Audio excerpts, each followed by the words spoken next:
진화학적으로 보면 인류의 역사는 전염병과의 투쟁기라고 해도 과언이 아닙니다.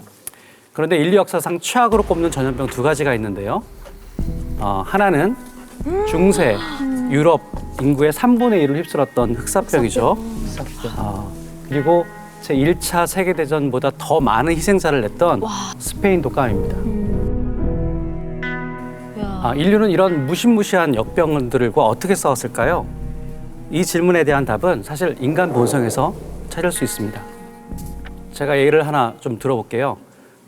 여러분 함께 밥을 먹을 때 가서 메뉴를 고르지 않습니까? 그죠? 네. 중국 음식점에 가면 짜장면이냐 짬뽕이냐 이렇게 고를 텐데요. 어떻게 선택하시나요?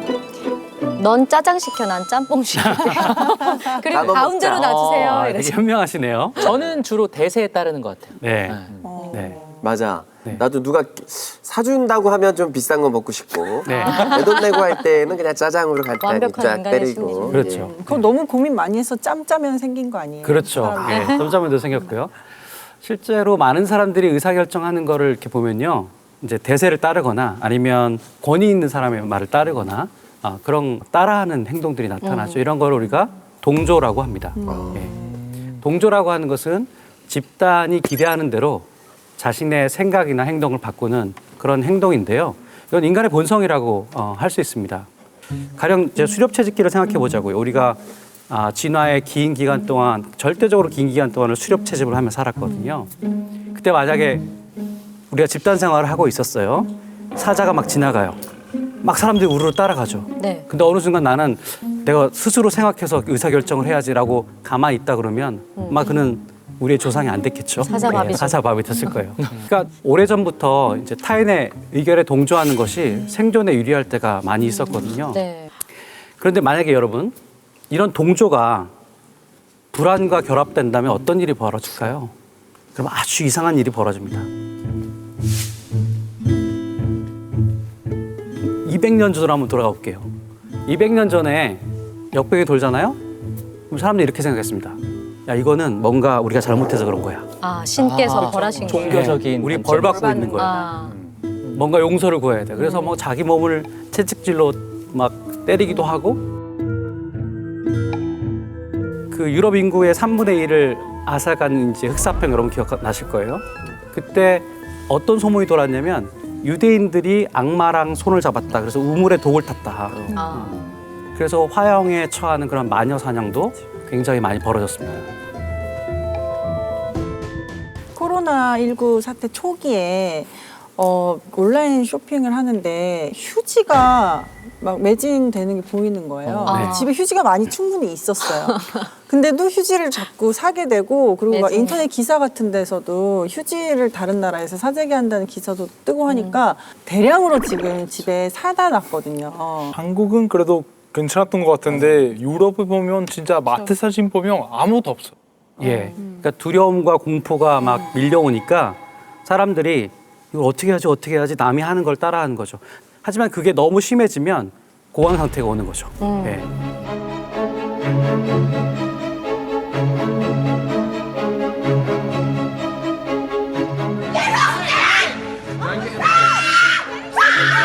I just want one pack. No, not one pack.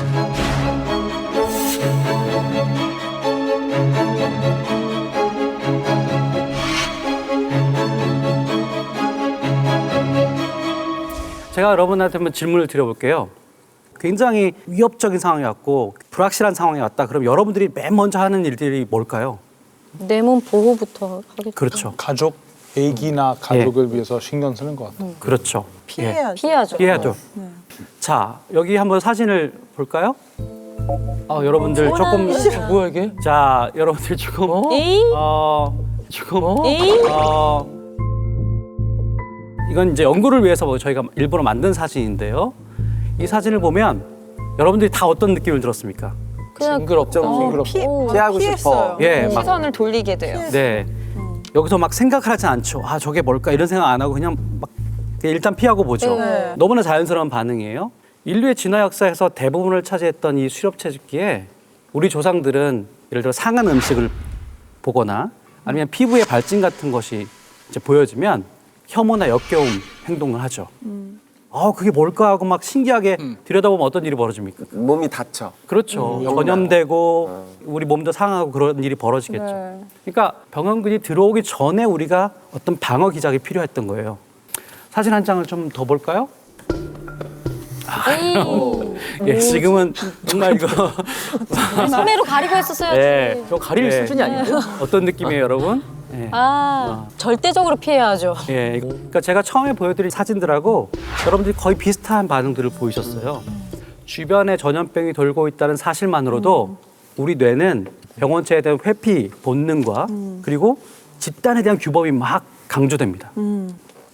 뭔가 좀 다르다? 그러면 저 사람은 안 돼. 다른 집단에서 들어온 사람이다. 그러면 경계하기 시작하는 거죠. 네. 이 통계를 한번 보실까요? 네, 코로나 이후로 중국이라는 단어를 떠올렸을 때 어떠한 단어들을 생각하는지를 조사를 해봤어요. 그랬더니 여기 보시면 감염되다, 심각하다, 혐오, 안타깝다, 공포 뭐 이런 부정적인 감정에 대한 단어들이 막 연관이 되는 겁니다. 왜냐하면 중국에서 이제 바이러스가 처음 시작됐잖아요. 그러니까 이런 중국인에 대한 편견 혹은 그런 혐오들이 자연스럽게 일어나고 있는 거죠. 실제로 중국인을 비하하는 표현들이 여러 가지가 있는데 그중에 짱깨라는 표현 아시죠? 이상하게도 최근에 그런 표현을 쓰는 사람들이 늘어났고요. 그런 표현을 쓰는 사람들에 대해서 제지하지 않아요. 실제로 연구를 보면 전염병이 돌고 있다고 하잖아요. 네. 그러면 노인들, 노인. 그다음에 장애인들, 외국인들, 심지어 비만인들에 대해서도 혐오 현상이 늘어납니다. 아이고야. 왜 그럴까 생각해 보면 다 조금 소위 말해서 우리가 정상이라고 생각하는 사람하고 좀 떨어져 있는 거예요. 그래서 이게 뭔가 이형, 다른 존재다. 다른 존재라고 하는 것은 일종의 오염을 시키는 존재로 인식을 하는 거죠. 그 최근에 기사를 봤는데요. 그 케냐에서 그 중국인이 기침을 했다는 이유로 폭행당해서 맞아요. 예. 그러니까 사라진 줄만 알았던 이런 인종차별이 다시 악화가 돼서 이러다가 뭐 결국에는 앞으로 여행도 못 가게 될까 봐 좀 네. 걱정이 되거든요. 그러니까 메르스 때 저희가 중동화에서 왔던 사람들이랑 메르스 때요. 똑같이 처벌했잖아요. 예. 예. 똑같이. 예. 그러니까 우리도 지금 차별받고 있지만 우리도 차별했던 역사가 있고, 그죠? 근데 그런 인종을 넘어서 사실 우리가 지금 확진자들에 대해서도 좀 그러지 않나 싶거든요. 사실 아픈 사람인데 진짜 네. 무서운 건 진짜 그 바이러스 자체보다 네. 다 분열시키는 그런 혐오의 마음이 더 무서운 것 같아요. 그것 때문에 분명히 희생자가 생기는 것 같거든요. 맞습니다.